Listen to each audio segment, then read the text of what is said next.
విద్య, వైద్యం.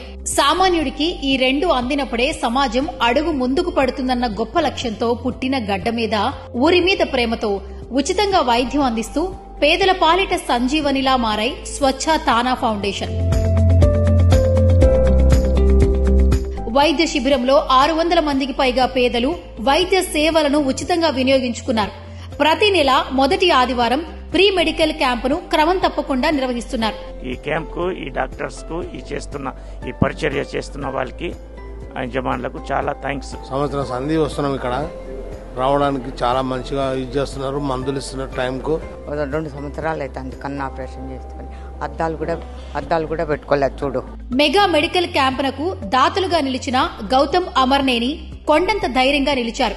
26 మంది వైద్యుల బృందం రొటేషన్ పద్ధతిలో షిఫ్టుల వారీగా పేదలకు ఆరోగ్య సేవలు అందించారు. ఆర్థోపెడిక్, డయాబెటిక్, గైనకాలజీ, పీడియాట్రిషియన్ తో పాటు ఇతర విభాగాలకు సంబంధించిన డాక్టర్స్ కన్సల్టెన్సీ సేవలు అందించారు. ఇది 7వసారి తానా ఆధ్వర్యంలో జరగటం. శశికాంత్ గారికి, అలానే ఈ క్యాంపుకి మాకు దాతలుగా ముందుకొచ్చిన గౌతమ్ అమర్నేని గారికి, రాహుల్ గారికి కూడా స్వేచ్ఛ ఫార్మేటివ్ ప్రొఫెషన్ తరఫున కృతజ్ఞతలు తెలియజేస్తూ, ఈ క్యాంప్ చేయడానికి $1,200 అవుతుందండి, US$ or 1 lakh Indian rupees. So I request all the donors to donate for more camps. ఈ వైద్య శిబిరాన్ని విజయవంతంగా నిర్వహించడంలో తానా అధ్యక్షుడు నిరంజన్ శృంగవరపు, కోఆర్డినేటర్ శ్రీనివాస్ ఎందూరి కీలక పాత్ర పోషించారు.